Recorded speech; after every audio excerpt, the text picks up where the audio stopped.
On the issue of the readiness of the commission, we are ready for this particular election, and we've been working assiduously to make sure that we get all our processes and procedures ready to conduct a very good election.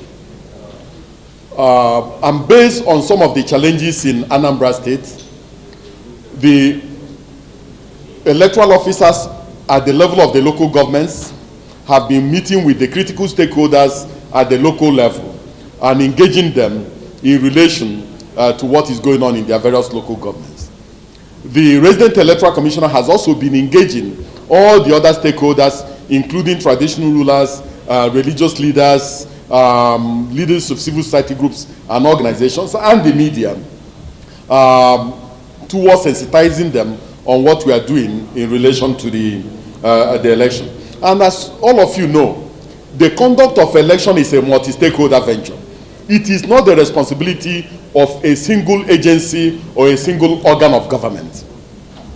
The responsibility of the commission is to organize, undertake, and supervise election, while the Nigerian police, as the lead agency in relation to election security, we secure the environment, the electoral environment, together with all the other security agencies. The political parties also have a role to play in mobilizing their supporters, in also making sure that in their campaigns and their rallies that they observe some level of decorum and they do not do anything that is unwholesome that will create panic or create an atmosphere of fear and anxiety in the minds of the people. And so we are going to continue to work in terms of carrying all the critical agencies along. The commission, at the appropriate time, will go and review its state of readiness in Anambra State, and also will also engage all the critical stakeholders in Anambra State before that particular election. So we remain confident that with our processes and procedures that we are getting it right, and that we are going to conduct a good election in Anambra State. On the issue of where we store our electoral materials, and I think that this is where the INEC press corps comes in. There are certain issues and certain things that the political parties may not even know, but the INEC press corps is aware of it. This commission and previous commissions have always had what we call zonal stores. Zonal stores in different parts of the country, where we store non-sensitive election materials. After every election, we engage in what we call reverse logistics. We reverse the materials we used in the conduct of elections back to the local governments, back to the state offices, and sometimes back to our zonal stores. Election materials, critical election materials, including non-sensitive materials, are not procured across the road or off the shelf. No, you don't procure them across the road or off the shelf. And because of the nature of the work we do, we have to also observe all the procurement processes before an election. So when contractors supply biro, when they supply sellotape and some other materials, we store these materials in our zonal stores. There's a zonal store servicing all the states in the south-south and the southeast. There is a zonal store servicing all the states in the northwest and north-central. So when we have the election in Magama-Rijau, some of the non-sensitive materials, we just move them from the zonal store to the state. And that was what we were trying to convey in relation to the election in Anambra State. Because our offices were burnt, our stores were burnt, and we did not have where to store some of these critical materials. And we informed the nation that as at the day our facilities were burnt in Anambra, that we had delivered 50% of the non-sensitive materials to Anambra State. So those 50% had to be replaced. And we need to replace them from our zonal stores. But as I informed you, we have completed the stores that were burnt. So in the next few days, we are going to move some of these non-sensitive materials from our zonal stores, both from our zonal store in the headquarters, our zonal stores servicing the northwest and north central, and from our zonal stores servicing the south, south, and southeast to Anambra State. And then from there, we batch the materials to the local governments. But let me make this very clear. This commission is an umpire, and this commission is also a regulator. We regulate the political parties, and the political parties will not be allowed to regulate us. Section 160 of the Constitution of the Federal Republic of Nigeria gives the commission the power to design its own procedure and regulate itself in terms of the way we want to organize, undertake, and supervise elections. So I think that the media has a responsibility to advise the political parties to concentrate on their campaigns, concentrate on mobilizing voters, and also make sure that they do not do anything that will raise tension in the various states. As a commission, we are determined that only the votes of the people will count. The vote will be the only source of truth in relation to who wins the Anambra election. Propaganda will not do it.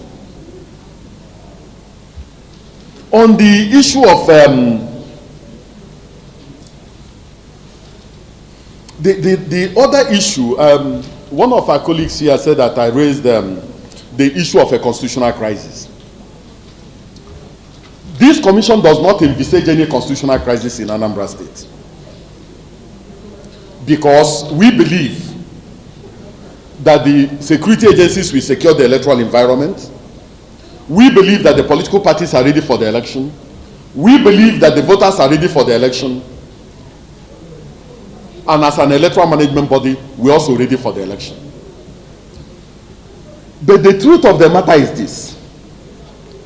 Section 178 of the Constitution has made it very clear that one, nobody can conduct the governorship election in Anambra before the 18th day of October 2021. In other words, if you attempt to conduct the Anambra governorship election today, you are not doing anything. What you are conducting is null and void. Because the Constitution says you cannot conduct the election earlier than 150 days to the end of tenure of the incumbent. Secondly, the same Constitution, the same Section 178, says that you can conduct the Anambra governorship election on the 16th day of February 2022. That if you do that, you are acting unconstitutionally. So the only thing the commission can do is to conduct the Anambra governorship election between the 18th day of October 2021 and the 15th day of February 2022. In other words, in between this period, if there's a problem in terms of security challenges, the commission can rely on Section 26 of the Electoral Act and reschedule the election still within this constitutional window. The question we will now ask is, what happens if within this constitutional window the commission is unable to conduct the Anambra governorship election? That's the question we should ask. There are only three scenarios I have identified as a lawyer.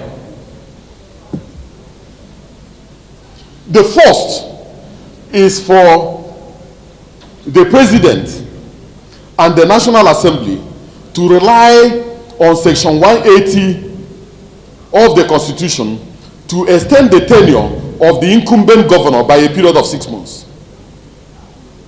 But this can only be done under special circumstances.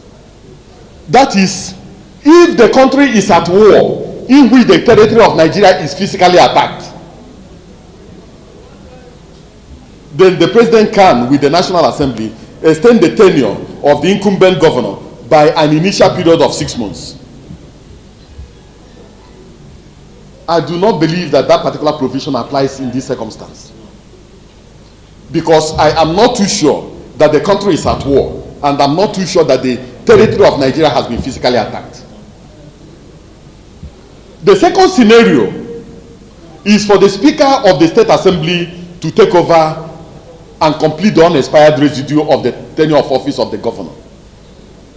But Section 191 says that the Speaker can only take over to complete the tenure of 4 years and not more. That after that 4 years, the Speaker must get out. And the Speaker can only take over in circumstances when the governor has been impeached, or the governor has resigned, or the governor, one thing or the other has happened to the governor. The last scenario provided by the Constitution is in Section 305 of the Constitution. That if there is breakdown of law and order, or threat of breakdown of law and order, and the president determines that it is unsafe to continue with the business of election, that the president can, through a proclamation, declare a state of emergency in that particular state. I do not think that we should move towards any of these scenarios. And when the president declares a state of emergency, it is only through a proclamation that you will know whether a civilian will be governor, or whether the Inspector General of Police will become the governor of Anambra State, or what happens to the democratic structures in that particular state. But in declaring that state of emergency, the incumbent governor must go. The incumbent governor does not require a letter to say your tenure has finished. The day his tenure finishes, he knows that his tenure has finished. He has to pack his things and leave government house together with the deputy governor. And there is no provision of the Constitution that says that in such circumstances the chief judge of the state can take over. So you now get into a doctrine of necessity, which nobody wants to get into. So that's really the point I'm making. So I think that everybody involved, all the critical stakeholders, must put hands on deck to make sure that we lower tension and we make sure that the elections in Anambra is organized within the constitutionally prescribed period, so that the people of Anambra will get a governor at the end of the tenure of the incumbent and then go about their normal their lives and their normal businesses without any form of restraint or hindrance. So I believe that the media has the responsibility to also make sure that we do not give in to unnecessary fear, we do not give in to unnecessary anxiety, and we do not give in to anti-democratic forces to try to dilute our democratic process and then set us back.